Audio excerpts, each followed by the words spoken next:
Hello, dear students. You are watching my class on online, and we are at Google Meet. Today we will discuss digestive glands, human digestive system. Very important part of human digestive system are digestive glands. In 10th class chapter life process, we discussed nutrition in plants, nutrition in animals, types of nutrients, types of organisms on basis of their nutrition patterns, their mode of nutrition, like autotrophs, heterotrophs, saprophytes, parasites. Then we discussed photosynthesis, we discussed transportation in plants, absorption of water in plants, translocation in plants. Now we will proceed in today's lecture, digestive glands. The digestive glands associated with the alimentary canal includes the salivary glands, the liver and the pancreas. तो सैलेवरी glands को study करते हैं. वैसे तो हम लोगों ने जो डिस्कशन किया था अपना, उसमें हम लोगों ने सैलेवरी ग्लैंड्स को इसके पहले का जो लेक्चर है ह्यूमन डाइजेस्टिव सिस्टम का लेक्चर 2 उसमें डिस्कस किया हुआ है. Saliva is mainly produced by 3 pairs of salivary glands. Salivary glands are in 3 pair, and name of these all 3 pair is the parotid gland, the submaxillary or submandibular. This is upper jaw maxilla bone, this is lower jaw mandibular bone. One pair salivary gland is present near buccal cavity below jaw. So second pair is submaxillary or submandibular, present lower jaw, below jaw. The sublingual, sub means below, lingual means tongue. Below the tongue is a pair of salivary glands known as sublinguals. In this way there are 3 pairs of salivary glands present in human. Parotids present in cheeks जिधर है, cheeks के base पर. Sub maxillary and sub mandibular, sublingual. जो parotid gland है, when infection occurs in parotid glands, that condition, viral infection sometimes occurs in parotid glands, condition, diseased condition known as mumps. गिल्टी, छोटे बच्चों में आपने देखा होगा, ऐसा बहुत होता है. What is the function of the salivary glands? Salivary glands release saliva in buccal cavity, mouth cavity. Okay students, what this saliva do? This saliva have salivary amylase. This saliva has enzyme salivary amylase. pH of saliva is 6.8, that is slightly acidic. And this saliva, what this saliva do? This saliva break down starch into maltose. Starch is a polysaccharide and maltose is a disaccharide. Polysaccharide means कि अगर ये saccharide units हैं तो ये बहुत सारी units इस तरीके से जुड़ी रहती हैं, तो इनको हम पॉलीसैकेराइड कहते हैं. तो जो ये एंजाइम है जिसका नाम है आपका सलाइवरी एमाइलेज, ये क्या करेगा, इन्हें मान लीजिए कि ये इस तरीके का स्ट्रक्चर है, कुछ इस तरीके का स्ट्रक्चर है, ये पॉलीसैकेराइड स्टार्च मान लीजिए है. तो जब ये ब्रेक डाउन होगा सलाइवरी की वजह से, तो ये इस तरीके से ब्रेक डाउन होगा. यानी कि ये जो टोटल स्ट्रक्चर था, अब ये स्ट्रक्चर नहीं रहेगा, बल्कि इसकी जगह पर एक डिफरेंट स्ट्रक्चर जो है अपीयर हो जाएगा. यानी कि क्या अपीयर हो जाएगा, एक डिफरेंट स्ट्रक्चर. ये कुछ इस टाइप के स्ट्रक्चर्स जो हैं वो डेवलप हो जाएंगे, ऐसे स्ट्रक्चर्स बन जाएंगे जिनमें केवल 2-2 यूनिट्स होंगी. आप देख रहे थे उसमें टोटल 6 यूनिट्स थी, तो उसको पॉलीसैकेराइड्स कह रहे थे. तो अब वो 6 जो हैं ये पेयर इस तरह से ग्रुप में बन जाएंगी. तो ये भी एक डाइसैकेराइड है, ये भी एक डाइसैकेराइड है, ये भी डाइसैकेराइड है. तो कुछ इस टाइप से सलाइवरी एमाइलेज का एक्शन होता है. स्टार्च जो कि एक पॉलीसैकेराइड है, वो माल्टोज यानी कि जो कि एक माल्ट शुगर है, यानी कि अनाज में जो प्रायः शुगर पाई जाती है उसको माल्ट शुगर कहते हैं, माल्टोज है ये. और ये एक डाइसैकेराइड है, माल्टोज. ओके स्टूडेंट्स, अब नेक्स्ट स्लाइड्स को देखते हैं हम. फिर नेक्स्ट में है liver. Liver is the largest gland, very very important, largest liver, but liver is not Endocrine, liver is largest gland, but liver is a exocrine gland. What is a exocrine gland? Exocrine gland is a gland that release enzymes, and endocrine gland is that release hormones. Actually, liver not release liver has no direct role in digestion, but many other functions, many other body functions are performed by the liver. Liver is the busiest organ, busy, सबसे busy रहने वाला organ हमारी body का कौन है? Liver. इसीलिए इसे ही क्या कहते हैं? इसे ही शरीर की ग्रहणी कहते हैं। ग्रहणी, जैसे ग्रहणी नहीं, सॉरी, ये ऐसा होगा, गृहिणी कहते हैं इसे। क्या कहते हैं? शरीर की गृहिणी कहते हैं। ग्रहणी तो ड्यूडेनम हो गया, जो स्मॉल इंटेस्टाइन है। मैंने बताया आपको स्मॉल इंटेस्टाइन के 3 पार्ट होते हैं, ड्यूडेनम, जिजनम, इलियम। अभी आगे आएगा ड्यूडेनम तो बताएंगे। ड्यूडेनम को ग्रहणी कहते हैं हिंदी में, और ये लिवर जो है वो गृहिणी है, शरीर की गृहिणी है, यानी कि ये क्या है? वाइफ ऑफ बॉडी है। क्यों? क्योंकि ये सबसे ज़्यादा बिजी रहने वाला ऑर्गन है और बहुत सारे फंक्शंस परफॉर्म करता है, और उन बहुत सारे फंक्शंस में से ही लिवर का एक इम्पॉर्टेंट फंक्शन है बाइल का फॉर्मेशन करना। बाइल में कोई भी डाइजेस्टिव एंजाइम प्रेजेंट नहीं होता है, बाइल का फॉर्मेशन लिवर में होता है, और बनने के बाद ये बाइल गॉल ब्लैडर या पित्ताशय की थैली जिसे कहते हैं वहाँ जाकर स्टोर हो जाता है। तो लिवर अपना काम करके स्टोर करवा देता है, बना के बाइल गॉल ब्लैडर में स्टोर करवा देता है, और इसमें जो बाइल लिवर द्वारा बनाया जाता है, जो बाइल डाइजेशन में अपना रोल प्ले करता है। आगे देखेंगे कि बाइल क्या करता है। बाइल एमल्सिफिकेशन ऑफ फैट करता है। एमल्सिफिकेशन ऑफ फैट क्या है? फैट के बड़े बड़े मॉलिक्यूल्स का फैट के छोटे छोटे मिनी मॉलिक्यूल्स में टूट जाना एमल्सिफिकेशन ऑफ फैट है, जो बाइल करवाता है। लेकिन बाइल में कोई भी एंजाइम प्रेजेंट नहीं होते हैं। लेकिन लीवर जो है ये और भी फंक्शंस परफॉर्म करता है, यानी और जो एंजाइम्स होते हैं इसमें बनते हैं होते हैं, तो इसीलिए इसको एक ग्लैंड माना गया है। एक टाइप की एक्सोक्राइन ग्लैंड है। तो एक्सोक्राइन नेचर की ग्लैंड्स वो ग्लैंड्स होती हैं जिनसे एंजाइम लाइक सिक्रीशंस रिलीज होते हैं, ना कि हार्मोन लाइक। अगर किसी ग्लैंड से बॉडी में हार्मोन्स रिलीज होते हैं तो उसे एंडोक्राइन ग्लैंड कहते हैं। अभी आगे हम पढ़ेंगे कि एंडोक्राइन और एक्सोक्राइन ग्लैंड के बारे में थोड़ा और देख लेंगे। So we discussed liver is the largest gland of the body। पूछा जाता है 1 मार्क्स का वेरी इंपॉर्टेंट क्वेश्चन है। weighing about 1.2 to 1.5 kg in adult human, it is situated in the abdominal cavity just below the diaphragm। abdominal cavity में diaphragm के सीधे नीचे होता है। diaphragm हमने पढ़ा था जब रेस्पिरेटरी सिस्टम पढ़ रहे थे, तो वहाँ पर थोरेसिक केज पढ़ा था। थोरेसिक केज में हमने ये देखा था कि जो थोरेसिक केज होता है तो वो कैसे बना होता है? इसमें रिब्स होती हैं, 12 पेयर रिब्स होती हैं, ये रिब्स, ठीक। और पीछे की तरफ स्पाइनल कॉर्ड होती है, आगे स्टर्नम होती है। तो यहाँ नीचे की तरफ जो स्ट्रक्चर होता है इस तरीके का, इसे कहते हैं डायफ्राम। तो इस तरीके से एक cage like, cavity like structure ये बन जाता है, जिसे थोरेसिक केज कहते हैं। और इसी थोरेसिक केज में जो लंग्स होते हैं, पेयर्ड लंग्स होते हैं, वो प्रेजेंट होते हैं, ह्यूमन के पेयर्ड लंग्स। तो इस डायफ्राम के नीचे ये जो स्ट्रक्चर अभी मैंने ड्रॉ किया था, ये थोरेसिक कैविटी है, मान लीजिए इसका ये डायफ्राम है। तो डायफ्राम के नीचे लगभग ये लीवर स्ट्रक्चर प्रेजेंट होता है। It is situated in the abdominal cavity, ठीक है। थोरेसिक कैविटी में नहीं है, थोरेसिक कैविटी के नीचे है, डायफ्राम के नीचे है। और इसमें 2 लोब्स होते हैं, और इसके जो लोब्स होते हैं ये आगे और डिवाइडेड होते हैं छोटे छोटे कंपार्टमेंट्स में।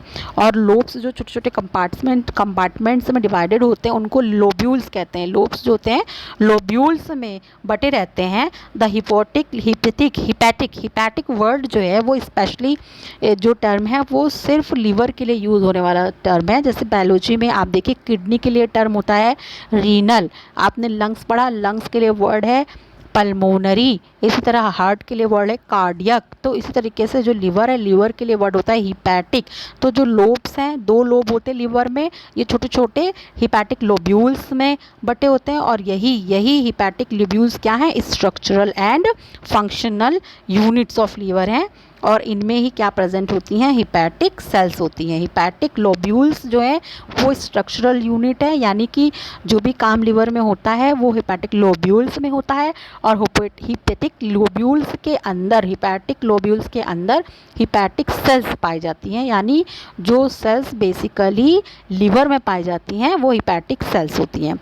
और ये हिपैटिक सेल्स पहले कंपार्टमेंट्स बनाती हैं जिनको हिपैटिक लोब्यूल्स कहते हैं, और जितने भी हिपैटिक लोब्यूल्स होते हैं वो सभी मिलकर दो और कंपार्टमेंट, मेजर 2 कंपार्टमेंट्स बनाते हैं जिन्हें हिपैटिक लोब्स कहते हैं। ओके स्टूडेंट्स, तो अब देखिए liver, each lobule is covered by a thin connective tissue sheet known as Glisson's capsule. हर जो लोब्यूल है, अभी बताया कि लोब्स 2 हैं, लोब्स के अंदर लोब्यूल्स हैं, और ये लोब्यूल्स हम देखेंगे तो लोब्यूल्स जो हैं वो ग्लिसन्स कैप्सूल नाम की कैविटी होती है, लोब्यूल्स इनसे कवर रहते। पूछा जा सकता है कभी, अगर आपको याद रहे 10th लेवल पर तो अच्छी बात है, कंपटीशन का क्वेश्चन है, और नहीं याद रहे तो भी कंपटीशन के लिए है, इसे आप याद रखेंगे। हर बच्चा अगर नहीं याद रख पाए तो भी जो बच्चे इंटरेस्टेड है नीट वगैरह में वो इसे याद रखें कि जो लोब्यूल, हिपैटिक लोब्यूल होते हैं उनके ऊपर एक कवरिंग होती है, शीट होती है जिसका नाम होता है Glisson's capsule.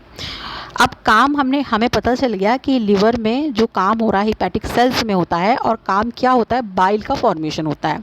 The bile secreted by the hepatic sales passes through the hepatic ducts and stored in a thin muscular sac gall bladder. पहले ही देखा कि बाइल जो लिवर में बना है हिपैटिक सेल्स में बनता है, और वहाँ से वो बाइल जो है वो हिपैटिक डक्ट, लिवर से डक्ट निकलेगी। भाई जैसे आपका घर है, अगर आपको अपने घर से आपको जाना है मार्केट तो आप रास्ते से जाएंगे ना, सड़क होगी तभी तो जाएंगे। इसी तरीके से जो लिवर है वो लिवर क्या कर रहा है, वो बाइल बना रहा है, तो वो बाइल वो कहाँ से लाएगा, वो बाइल वो कैसे लाएगा, लिवर जो है वो बाइल कहाँ से आएगा। ये बाइल देखिए यहाँ पर, आप देखिए ये स्ट्रक्चर में आपको duct system of liver, gall bladder and pancreas दिख रहा होगा। यहाँ पे आप देखिए कि लिवर को नहीं दिखाया गया है, यहाँ पर लिवर होता है। अभी एक डायग्राम और है उसमें हम लोग लिवर को देखेंगे। एक्चुअली कुछ ऐसा तिकोना सा स्ट्रक्चर रहता है लिवर का, इस टाइप का। मैं फिर से बनाती हूँ। देखिए कुछ इस टाइप का स्ट्रक्चर आपको लिवर का दिखता है, ये कुछ इस टाइप का। तो और इसी पर गॉल ब्लैडर जो होता है, पित्ताशय की थैली जो होती है वो भी प्रेजेंट रहती है, ठीक है। और साथ ही साथ आप देखेंगे कि ये जो लिवर है, ये स्ट्रक्चर जो लिवर है, ये स्ट्रक्चर, इसमें क्या होता है, इसमें एक डक्ट होती है जिसे क्या कहते हैं, हिपैटिक डक्ट कहते हैं। लिवर की जो डक्ट होती है उसे हिपैटिक डक्ट कहते हैं। वो डक्ट देखिए यहाँ है, ये अलग से दिखाया गया है, डक्ट्स फ्रॉम लिवर। फिर से देखिए ये डक्ट्स फ्रॉम लिवर, लिवर से जो डक्ट्स आती हैं ये डक्ट्स हैं ये। और गॉल ब्लैडर, देखिए लिवर तो बनाता है ना, बना करके ये कहाँ से स्टोर कर देगा, गॉल ब्लैडर में। देखिए यहाँ फिर से समझिए कि जो लिवर है, आपने पोजीशन समझ ली, उसके बाद लिवर में बना बाइल और डक्ट्स के माध्यम से ये आया, कहाँ स्टोर हो गया, बाइल आया और कहाँ स्टोर हुआ, गॉल ब्लैडर में, ठीक है। और जो गॉल ब्लैडर है बेटा, गॉल ब्लैडर, इसकी जो डक्ट है इसका नाम होता है सिस्टिक डक्ट। गॉल ब्लैडर की जो डक्ट होती है इसका नाम होता है सिस्टिक डक्ट। तो ये जो सिस्टिक डक्ट है और ये लिवर की डक्ट जिसे हिपैटिक डक्ट कहेंगे, भाई लिवर के साथ वर्ड लगा होता है हिपैटिक, तो ये जो हिपैटिक डक्ट है और ये गॉल ब्लैडर की सिस्टिक डक्ट है, ये एक कॉमन डक्ट बना रहे हैं, कॉमन बाइल डक्ट बनाते हैं, ठीक है। फिर से समझिए, लिवर से निकलने वाली जो डक्ट है जिसको क्या कहते हैं, सिस्टिक डक्ट कहते हैं। और गॉल ब्लैडर से जो डक्ट निकलती है, लिवर से जो निकलती है वो है हिपैटिक डक्ट। लिवर से हिपैटिक डक्ट निकलती है और जो गॉल ब्लैडर से निकलती है वो सिस्टिक डक्ट है। और ये दोनों ही मिलाकर क्या बना लेते हैं, कॉमन बाइल डक्ट। कुल मिलाकर कहने की बात ये है कि बाइल का फॉर्मेशन तो लिवर में होता है, फिर वो हिपैटिक डक्ट जो होती है वो लिवर से गॉल ब्लैडर तक जाती है और गॉल ब्लैडर में उससे जाके बाइल स्टोर हुआ रहता है। फिर गॉल ब्लैडर की भी एक डक्ट होती है, वो जो सिस्टिक डक्ट है उससे बाइल रिलीज़ होगा, और फाइनली जो दोनों से डक्ट आई है वो एक कॉमन डक्ट बना के, कॉमन बाइल डक्ट जिसे कहते हैं, उसे बनाकर ये कहाँ खुलती है, ड्यूडेनम में। ड्यूडेनम, अभी बात कर रहे थे कि स्मॉल इंटेस्टाइन के 3 पार्ट होते हैं, ड्यूडेनम, जिजनम, इलियम। तो ये जो ड्यूडेनम है ये स्मॉल इंटेस्टाइन का सबसे छोटा लेकिन सबसे इम्पॉर्टेंट पार्ट है, क्योंकि यहीं पर सारा डाइजेशन, स्मॉल इंटेस्टाइन में मेनली एब्जॉर्प्शन ऑफ फूड होता है और विलाई के माध्यम से एब्जॉर्प्शन होता है, जिसे हम अगले लेक्चर में डिस्कस करेंगे।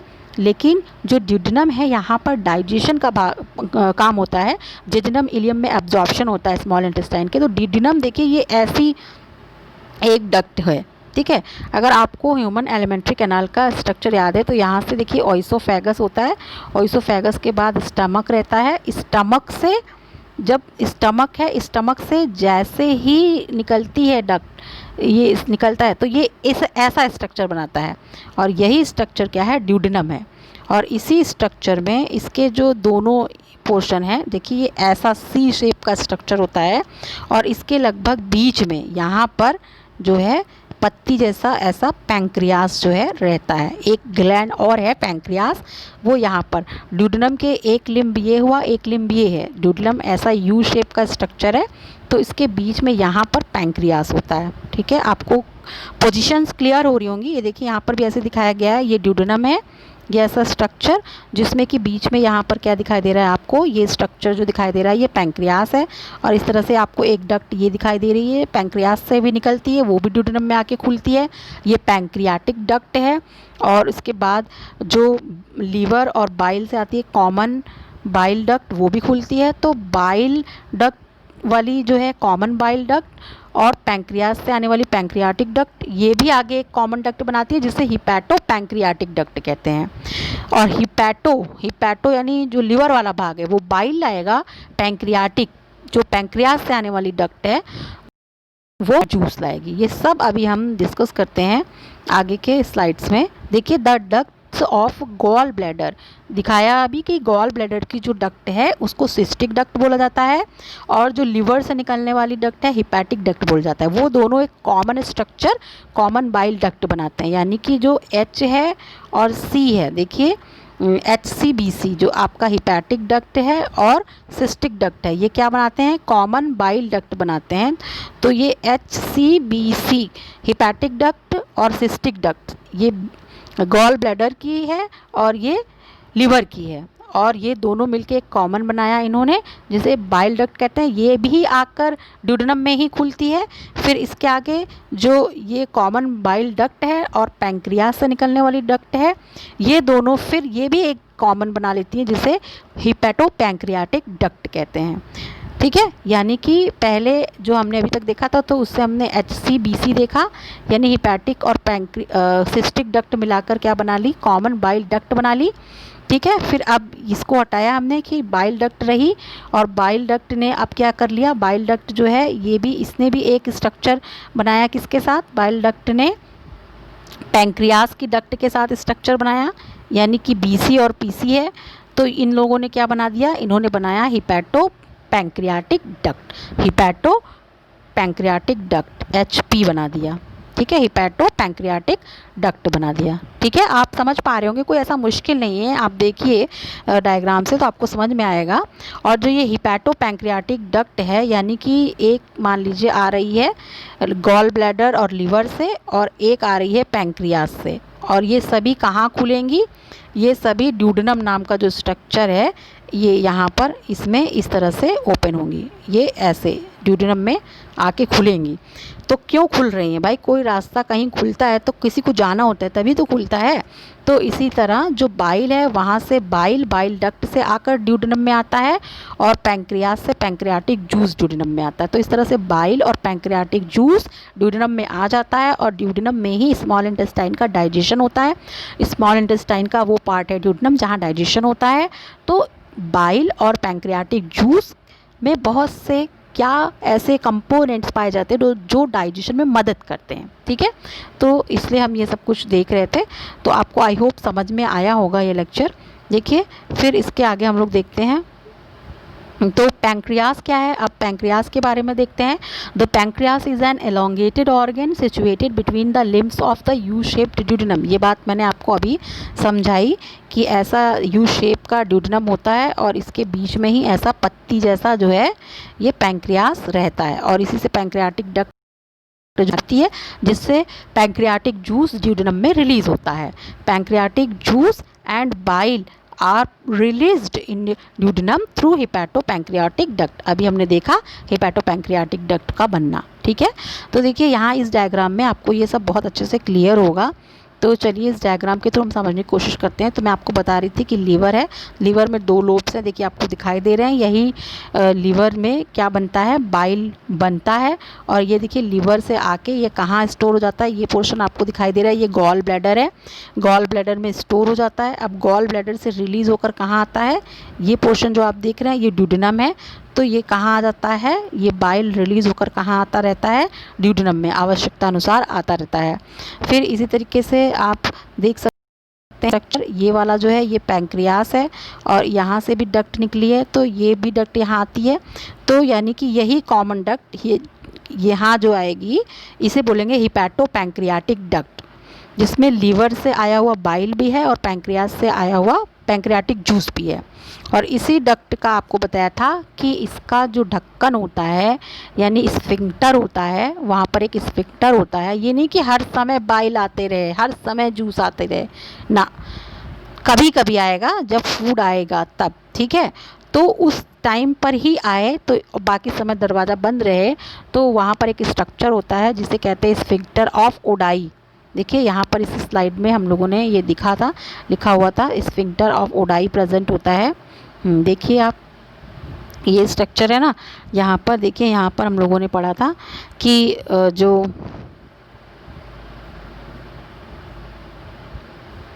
देखिए the bile duct and the pancreatic duct open together into the duodenum, और जो कॉमन हिपैटोपैंक्रियाटिक डक्ट बनती है, ये हिपैटोपैंक्रियाटिक डक्ट जो होती है वो गार्डेड होती है, किसके द्वारा, guarded by sphincter of Oddi, ठीक है। यानी कि बाइल लेकर आने वाली और पैंक्रियाटिक जूस लेकर आने वाली ये आगे चलकर एक कॉमन सा बनाती हैं, जिसे क्या कहते हैं, हिपैटोपैंक्रियाटिक डक्ट। और ये कहाँ खुल रही है, ये खुल रही है ड्यूडेनम में, और ड्यूडेनम में ये नहीं कि हर समय आते रहेगा जूस, यहाँ पर एक स्फिंक्टर होता है जिससे कि हमेशा बाइल और पैंक्रियाटिक जूस नहीं आ सकता है। तो इसी स्फिंक्टर का नाम होता है, इस स्फिंक्टर का नाम होता है sphincter of Oddi. Very very important discussion है, तो ये 10th के लेवल पे भी बहुत इंपॉर्टेंट है। तो यहाँ तक हमने देखा था कि पैंक्रियास जो है, अब हम देखते हैं पैंक्रियास के बारे में पढ़ते हैं। ये जो पैंक्रियास स्ट्रक्चर आप देख रहे हैं ये भी एक ग्लैंड है बॉडी की, जो कि कंपाउंड ग्लैंड है। तो भाई कंपाउंड ग्लैंड का मतलब क्या हुआ, ये एंजाइम भी रिलीज़ होगी करेगी और हार्मोन्स भी रिलीज़ करेगी। जनरली या तो कोई ग्लैंड हार्मोन रिलीज़ करती है या एंजाइम। जो एंजाइम रिलीज़ करती हैं उनको बोल दिया जाता है वो एक्सोक्राइन ग्लैंड है, और जिनके पास हार्मोन रिलीज़ करती हैं जो, उनको कहते हैं एंडोक्राइन ग्लैंड है। देखिए इसको आप याद रख सकते हैं, आप देखिए याद रख सकते हैं कि जो एक्सोक्राइन ग्लैंड है और एंडोक्राइन ग्लैंड है, ये क्या है, एक्सोक्राइन ग्लैंड और एंडोक्राइन ग्लैंड्स जो दोनों हैं ये क्या कर सकते हैं, एक्सोक्राइन ग्लैंड और एंडोक्राइन ग्लैंड जो है ये क्या हो रहा है कि जो एक्सोक्राइन है वो एंजाइम रिलीज़ करती है, जेड और एक्स ऐसे याद करिए इसे, और जो एंडोक्राइन है वो हार्मोन रिलीज़ करती है, ये डी और एच है, ठीक है, डी और एच। एंडोक्राइन जो है वो हार्मोन रिलीज़ करती है, एक्सोक्राइन जो है वो एंजाइम रिलीज़ करती है, ठीक है बेटा। तो ये आपका डिस्कशन हुआ, और ये फिर आप देखिए कि मैंने आपको बताया इसीलिए बेटा पैंक्रियास को क्या कहा जाता है, पैंक्रियास को कंपाउंड ग्लैंड कहते हैं, कंपाउंड ग्लैंड कहते हैं। एंजाइम भी रिलीज़ होता है इससे और हार्मोन्स भी रिलीज़ होते हैं, ठीक है। तो चलिए ये हमने डिस्कशन में देखा और समझा कि क्यों पैंक्रियास को मिक्स्ड ग्लैंड या कंपाउंड ग्लैंड कहते हैं, क्योंकि इसका कुछ हिस्सा एक्सोक्राइन फंक्शन, एक्सोक्राइन ग्लैंड की तरह काम करता है, और कुछ पार्ट्स इसके जो हैं वो एंडोक्राइन ग्लैंड की तरफ वर्क करते हैं, तो अब हम आगे देखते हैं कि डिस्कशन में क्या है। देखिए, exocrine portion of pancreas secretes an alkaline pancreatic juice. Exocrine जो पोर्शन होता है पैंक्रियास का, ये क्या करता है, ये पैंक्रियाटिक जूस को रिलीज़ करता है और इसमें बहुत सारे एंजाइम्स होते हैं। देखिए, एक्सोक्राइन एंजाइम्स, तो जो इसका पीएच होता है पैंक्रियाटिक जूस का, उसका एक पीएच होता है, पीएच होता है 8.6, और इसमें जो एंजाइम्स पाए जाते हैं वो सभी एंजाइम्स एल्कलाइन मीडियम में काम करते हैं। मीडियम एल्कलाइन कैसे बनता है, बाइल, जो बाइल रिलीज़ हो रहा था, देखिए हिपैटो पैंक्रियाटिक डक्ट थी, हिपैटो से बाइल आ रहा था, पैंक्रियाटो से, पैंक्रियाटिक डक्ट से पैंक्रियाटिक जूस आ रहा था। लेकिन पैंक्रियाटिक जूस तब तक काम नहीं कर सकते इसके एंजाइम्स जब तक बाइल भी प्रेजेंट ना हो, क्योंकि जब बाइल आएगा तभी मीडियम कैसा बनेगा, अंदर काम करने के लिए, एंजाइम्स को काम करने के लिए मीडियम की ज़रूरत होती है, या तो एसिडिक मीडियम में काम करते हैं या बेसिक में काम करते हैं। तो जो एल्कलाइन मीडियम बनेगा वो कौन बनाएगा, बाइल, और जब बाइल मीडियम को एल्कलाइन बना देगा तभी पैंक्रियाटिक जूस के एंजाइम्स जो होते हैं वो काम कर पाते हैं। Pancreatic juice contains enzymes trypsinogen, chymotrypsinogen, procarboxypeptidases, amylases, lipases and nucleases. तो ये देखिए, इतने सारे एंजाइम्स जो होते हैं वो पाए जाते हैं किसमें, देखिए तेरी चमचम कार को अम्मा लाई, ठीक है, निकिल, निकिल तेरी चमचम कार अम्मा लाई। तो इसमें जो ये एंजाइम है, ये एंजाइम्स देखिए, जो आपको पहले के लेक्चर में हम लोगों ने डिस्कस किया है कि जो प्रोटीन डाइजेस्टिव एंजाइम्स होते हैं, यानी प्रोटीन को डाइजेस्ट करने वाले एंजाइम्स, वो हमारी बॉडी में कहीं भी बने, स्टमक में, इंटेस्टाइन में या किसी और जगह पर बने, लेकिन वो चाहे वो पैंक्रियाटिक जूस से निकलने वाले हों, चाहे वो इंटेस्टाइनल जूस के रिलीज़ होने वाले एंजाइम हो, चाहे वो स्टमक में गैस्ट्रिक जूस से रिलीज होने वाले प्रोटीन डाइजेस्टिव एंजाइम है, वो हमेशा इनएक्टिव फॉर्म में ही रिलीज़ होते हैं। Protein digestive enzymes always released, protein digestive enzymes always released in active form, always released in inactive form. Protein digestive enzymes हमेशा इनएक्टिव फॉर्म में ही रिलीज़ होते हैं और इनको एक्टिव फॉर्म में बदलने के लिए मीडियम की ज़रूरत होती है।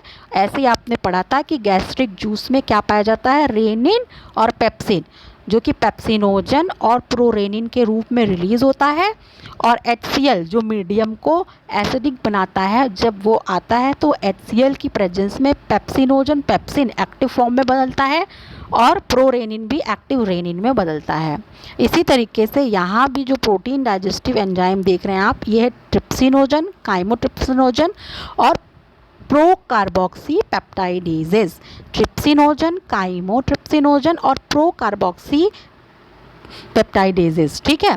जेन, देखिए जेन, प्रो, ये वर्ड लगा हुआ है ना, तो इसका मतलब है ये एक्टिव फॉर्म में नहीं है, ये प्रो प्रिमिटिव फॉर्म में है। ये जनरेट करेगा, ट्रिप्सिनोजन ट्रिप्सिन को बनाएगा, ट्रिप्सिन को बनाने वाला ट्रिप्सिन जनरेटर। काइमोट्रिप्सिनोजन काइमोट्रिप्सिन को बनाने वाला काइमोट्रिप्सिनोजन है। ये सारे प्रोटीन डाइजेस्टिव एंजाइम काम ये एक ही करते हैं, प्रोटीन को डाइजेस्ट करते हैं, प्रोटीन जिस भी रूप में इनको मिलती है उसे डाइजेस्ट करते हैं। लेकिन ये इनएक्टिव फॉर्म में रहते हैं जब बाइल आता है, और बाइल मीडियम को पहले तो एल्कलाइन बनाता है, और दूसरी चीज़ क्या है, एक हार्मोन है ट्रिप्सिनोजन हार्मोन, एक हार्मोन है जिसका नाम क्या है, एक हार्मोन है एंट्रोकाइनेज नाम का एक हार्मोन है। जब ये भी आता है और बाइल भी प्रेजेंट होता है, तब ये एंजाइम ट्रिप्सिनोजन, काइमोट्रिप्सिनोजन, प्रोकार्बोक्सीपेप्टाइडेज ये एक्टिव फॉर्म में आ जाते हैं। ट्रिप्सिनोजन ट्रिप्सिन में बदल जाता है, काइमोट्रिप्सिनोजन काइमोट्रिप्सिन में बदल जाता है, और प्रोकार्बोक्सी पेप्टाइडेज कार्बोक्सी पेप्टाइडेज में बदल जाता है। यानी कि इसका जो जेन है हट जाता है, इसका जेन हट जाता है, इसका प्रो हट जाता है, और क्या बचता है, ये बचता है यहाँ ट्रिप्सिन बचता है, और काइमोट्रिप्सिन एक्टिव फॉर्म है, यानी कि ये कार्बोक्सी पेप्टाइडेज है। ये मैं आपको याद करने के लिए समझा रही हूँ। ट्रिप्सिन, काइमोट्रिप्सिन और कार्बोक्सी पेप्टाइडेज ये एक्टिव एंजाइम्स हैं, एक्टिव एंजाइम्स हैं जो आप प्रोटीन को डाइजेस्ट करेंगे। और ये सब कैसे एक्टिव हुए, एक हार्मोन आया जिसका नाम है एंट्रोकाइनेज। एक हार्मोन एंट्रोकाइनेज आया, वो इसको एक्टिव करता है, जो इंटेस्टाइनल म्यूकोसा से रिलीज होता है। तो देखिए, आपको अगर एंट्रोकाइनेज का नाम याद रहता है तो बहुत अच्छी बात है, आप इसको याद रखिए। ये वो हार्मोन है जो पैंक्रियाटिक जूस के प्रोटीन डाइजेस्टिव एंजाइम्स को एक्टिवेट करता है।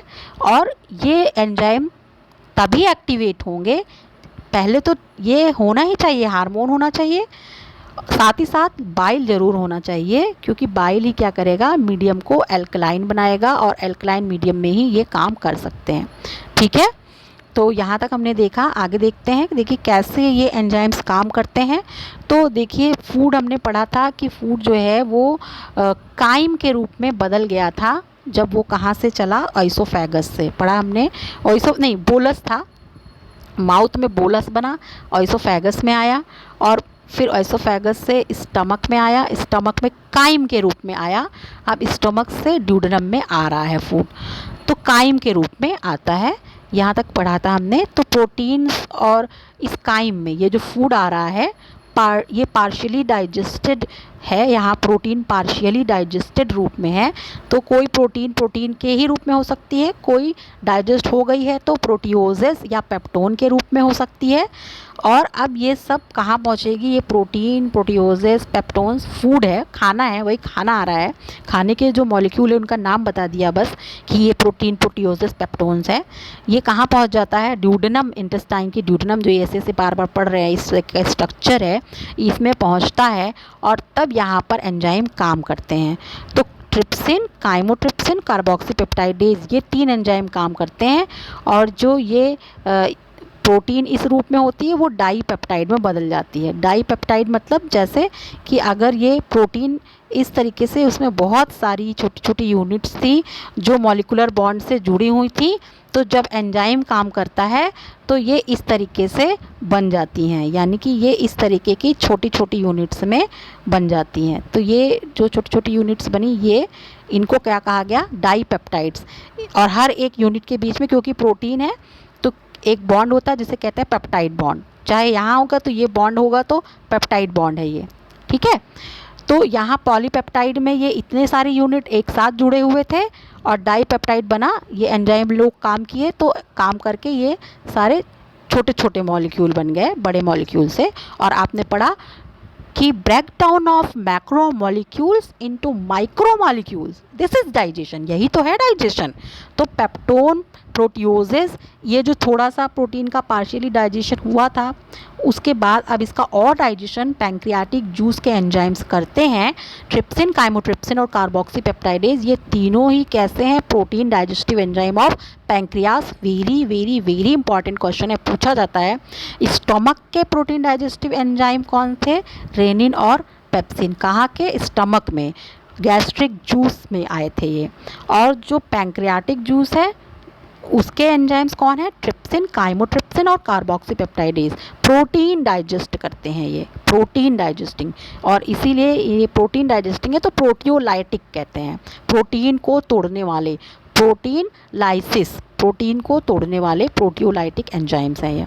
ओके स्टूडेंट, और इसके अलावा और भी आपने देखा था कि पैंक्रियाटिक जूस में कुछ और भी एंजाइम्स थे, तो जैसे कि एमाइलेज था, लाइपेज था, न्यूक्लिएजेस थे।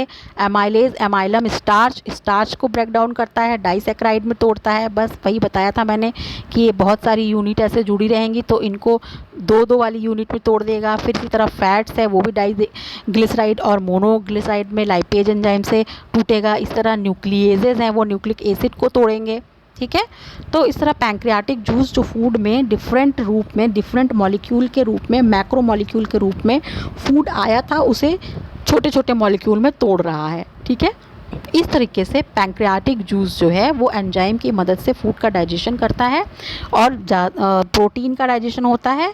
और अभी डिटेल में हम लोग पढ़ेंगे कि पैंक्रियाटिक जूस जो है उसमें सबसे मेन जो है रोल है फ़ैट के डाइजेशन का। लेकिन डाइजेशन ऑफ फैट अलग से एक टॉपिक पढ़ेंगे डिटेल में, वहाँ पर पढ़ेंगे हम लोग ये चीज़ कि बाइल और पैंक्रियाटिक जूस के ये एंजाइम, ये वाला जो बहुत इंपॉर्टेंट, पैंक्रियाटिक लाइपेज सबसे इंपॉर्टेंट है। फैट का मेनली जो डाइजेशन बॉडी में होता है वो इसी एंजाइम से होता है। ठीक है, तो वो हम आगे में पढ़ेंगे। यहाँ हमने इतना समझा कि पैंक्रियास के जो पैंक्रियास है उसमें कुछ पार्ट्स ऐसे हैं जो एंजाइम रिलीज़ करते हैं जिसे पैंक्रियाटिक जूस कहते हैं, और कुछ पार्ट्स ऐसे होते हैं जो हार्मोन रिलीज़ करते हैं। ठीक है, तो जो हार्मोन रिलीज़ करने वाले होते हैं पार्ट उनको एंडोक्राइन पार्ट कहते हैं। आइलेट्स ऑफ लैंगरहैंस नाम है उनका। लैंगरहैंस की द्वीपिकाएँ जिनमें अल्फ़ा सेल्स और बीटा सेल्स होती हैं। अल्फ़ा सेल जो होती है वो ग्लूकागॉन हार्मोन रिलीज़ करती है, beta cells insulin hormone release करती हैं। आपने इंसुलिन हार्मोन का नाम ज़रूर सुना होगा। जो इंसुलिन हार्मोन होता है वो ब्लड में ग्लूकोज़ के लेवल को घटाता है, और अगर इस हार्मोन की शरीर में कमी हो जाए तो ब्लड में ग्लूकोज़ का लेवल बढ़ा रहता है, और यही कंडीशन डायबिटीज़ कहलाती है। Diabetes mellitus sweet urine disease, urine में भी डायबिटीज़ जाने लगता है। देखिए डायबिटीज़ के लिए इसलिए कहते हैं फास्टिंग में आइए, टेस्ट कराइए, सुबह बिना कुछ खाए आइए और ब्लड दीजिए, और तब भी ब्लड में ग्लूकोज का लेवल हाई आ रहा है। इसका मतलब कि आपकी बॉडी में इंसुलिन की कमी हो गई है, और इंसुलिन की कमी हो गई है तो आप डायबिटिक हो गए हैं, यही डॉक्टर बताता है। तो ये जो एंजाइम का वाला एक्शन वाला भाग है ये एक्सोक्राइन हुआ, और जो हार्मोन के एक्शन वाला भाग है वो एंडोक्राइन नेचर ऑफ पैंक्रियास को बताता है। Endocrine portion of pancreas secrets hormones insulin and glucagon. These hormones play an important role in regulating blood glucose level. Okay students, तो ग्लूकोज मेटाबॉलिज्म यही हुआ, ग्लूकोज का टूटना। ग्लूकोज टूटेगा भाई, अगर ग्लूकोज भाई मान लो खा ही रहे हैं तो क्या कुछ खाएगा ही नहीं, कोई खाएगा ना। लेकिन ग्लूकोज जो है, एक्स्ट्रा ग्लूकोज जो होता है वो दूसरे रूप में इकट्ठा कर लिया जाता है ग्लाइकोजन के रूप में। जैसे अगर किसी ने बहुत पैसा कमाया तो वो गोल्ड खरीद लेते हैं, तो ये समझिए कि ग्लाइकोजन के रूप में बॉडी जो होती है ग्लूकोज को इकट्ठा करती है। और ये काम कौन करवाता है? इंसुलिन हार्मोन करवाता है। अगर इंसुलिन ही नहीं होगा तो ये ग्लूकोज जो है, ये ग्लाइकोजन नहीं बन पा रहा है, और क्या हो रहा है, ये ग्लूकोज ब्लड में ही रह जाएगा, और इसीलिए ब्लड में ग्लूकोज का लेवल बढ़ा हुआ आता है। भाई ग्लूकोज खाएंगे तो है ही, खाएंगे नहीं तो एनर्जी कहाँ से आएगी। लेकिन खा तो रहे हैं, लेकिन वो ग्लूकोज जो है वो दूसरे रूप में स्टोर फॉर्म में आना चाहिए। भाई कोई बहुत पैसा कमा रहा है तो सारा कैश अगर वो अपने घर में रखेगा तो कभी चोर आएगा वो चुरा ले जाएगा, या उसके घर के बच्चे ही ऐसे इधर उधर से कुछ न कुछ पैसे निकालते रहेंगे, या उनसे ही खर्च हो जाएंगे। तो कैश के रूप में नहीं है, और अगर गोल्ड के रूप में या किसी और रूप में रख दिया गया है तो वो बना रहता है। तो इसी तरह हमारी बॉडी में भी काम होता है, जो भी एक्स्ट्रा ग्लूकोज भोजन में लिया गया होता है उसको ग्लाइकोजन में बदला जाता है। किस में बदला जाता है? ग्लाइकोजन में। और इस रूप में जो है फूड जो है स्टोर रहता है बॉडी में, और इससे काम कौन करवाता है? ये इंसुलिन हार्मोन करवाता है। लेकिन अगर इंसुलिन हार्मोन नहीं होगा तो ये ग्लूकोज कहाँ रह जाएगा? ब्लड में, क्योंकि जितना भी डाइजेशन हुआ, डाइजेशन के बाद सारा कुछ जो बना वो आ गया कहाँ? ब्लड में। और ब्लड से उसको जहाँ जाना चाहिए वहाँ जाए, सेल में जाए, सेल में जाके काम हो। लेकिन सेल को जितना काम करने की ज़रूरत है और काम के लिए जितने ग्लूकोज की ज़रूरत है एनर्जी बनाने के लिए, वो सारा एनर्जी बनाने भर का ग्लूकोज भी सेल को मिल गया। उसके बाद भी अगर किसी के ब्लड में ग्लूकोज है तो वो क्या हो जाएगा? वो ग्लाइकोजन में बदल जाएगा। वो ग्लूकोज जो है वो ग्लाइकोजन में बदलता रहेगा। और अगर नहीं बन पा रहा है तो यही कंडीशन क्या हो जाती है? डायबिटिक कंडीशन हो जाती है। और इसका उल्टा भी होता है, जैसे अगर कोई है बहुत दिन तक भूखे हैं, भोजन ही नहीं मिल रहा है, तो कभी जब भोजन खाया होगा तो ग्लाइकोजन जो उनके बॉडी में रहा होगा वो टूटेगा और उससे ग्लूकोज बनेगा, और ये जो ग्लूकोज होता है वो बॉडी को एनर्जी देता है। और ये काम कौन करवाता है? इस ग्लाइकोजन को बदल के ग्लूकोज में बदलता है कौन? Glucagon hormone. तो देखिए दोनों बातें होती हैं कि पहले एक तो हुआ क्या कि ग्लूकोज जो हम फूड में ले रहे हैं वो किस में बदलता है? ग्लाइकोजन में। ग्लाइकोजन फूड का स्टोर्ड फॉर्म है, ठीक है। अब पहले तो जितना सेल को चाहिए सारी सेल को ब्लड बांट देगा ग्लूकोज, फिर भी अगर ब्लड में बचा रह गया तो वो किस में बदल जाएगा? ग्लाइकोजन में। और कौन बदलेगा? इंसुलिन। इंसुलिन एक्स्ट्रा ग्लूकोज को ब्लड से ले जाकर ग्लाइकोजन के रूप में बदल कर रख देगा, और इस रूप में ये नुकसानदायक नहीं है, बॉडी में स्टोर रहता है। लेकिन अगर इंसुलिन हार्मोन काम नहीं कर रहा है तो यही कंडीशन बनती है कि ब्लड में ग्लूकोज का लेवल हमेशा बढ़ा हुआ आता है। इसका उल्टा भी करता है, कौन करता है? इसका उल्टा करता है ग्लाइकोजन, ग्लूकागॉन कौन सा है? वो क्या करता है? वो ग्लाइकोजन को ग्लूकोज में बदलता है, ग्लाइकोजन को ग्लूकोज में बदलता है। हाँ, तो ग्लाइकोजन को ग्लूकोज में बदलने की ज़रूरत कब पड़ी? जब किसी ने फूड बहुत दिन तक नहीं लिया, बॉडी वीक है, अब क्या करे?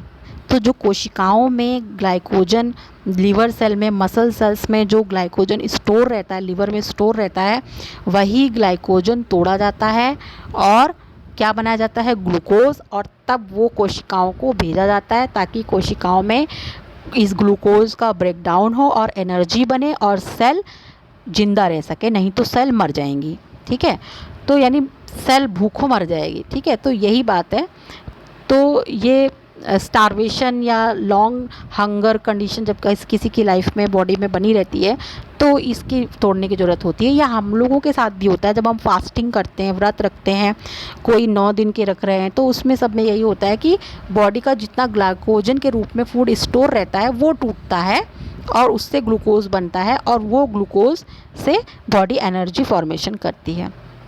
तो इसी पूरी प्रोसेस को कि एक्स्ट्रा ग्लूकोज के ग्लाइकोजन में बदलने को इंसुलिन द्वारा, और ज़रूरत पड़ने पर फिर से उस ग्लाइकोजन के ग्लूकोज में बदलने को ग्लूकागॉन के द्वारा, इसी को कहते हैं ग्लूकोज मेटाबॉलिज्म। तो ये कौन करवाता है? बहुत इंपॉर्टेंट रोल है इसमें पैंक्रियाटिक हार्मोन्स का, इंसुलिन और ग्लूकागॉन का। इंसुलिन क्या करता है? एक्स्ट्रा ग्लूकोज को ग्लाइकोजन में बदल देता है।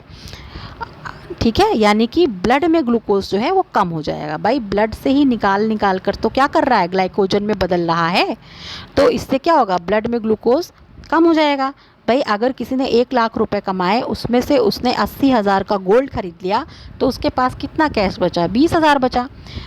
अगर तो उसी तरीके से अगर किसी ने जितना ग्लूकोज लिया उसमें से कुछ ग्लूकोज है वो ग्लाइकोजन के रूप में बदल गया, तो ब्लड में ग्लूकोज कम हो गया। बस वही बात है। तो इस तरह इंसुलिन क्या करता है? ब्लड में ग्लूकोज का लेवल कम करता है, और ग्लूकागॉन ब्लड में ग्लूकोज के लेवल को बढ़ाता है ज़रूरत पड़ने पर। ब्लड में बढ़ाने की ज़रूरत क्यों पड़ रही है? क्योंकि ब्लड ही ग्लूकोज को बॉडी की सेल्स में भेजता है, ले जाता है, और बॉडी की सेल्स को ग्लूकोज चाहिए ताकि सेल में ग्लूकोज टूटे और एनर्जी बने, नहीं तो एनर्जी नहीं बनेगी और सेल मर जाएंगी। ठीक है, तो यहाँ तक हमने देखा। आज का ये डिस्कशन मैं यहीं पर समाप्त करती हूँ, और अब हम लोग नेक्स्ट स्लाइड्स में बाकी का डिस्कशन करेंगे, जिसमें से मैंने आपको इसमें बाइल के बारे में नहीं बताया है। मैं बाइल का फंक्शन, बाइल साल्ट्स, ये सब चीज़ें उसमें डिस्कस करूँगी। Okay, thank you.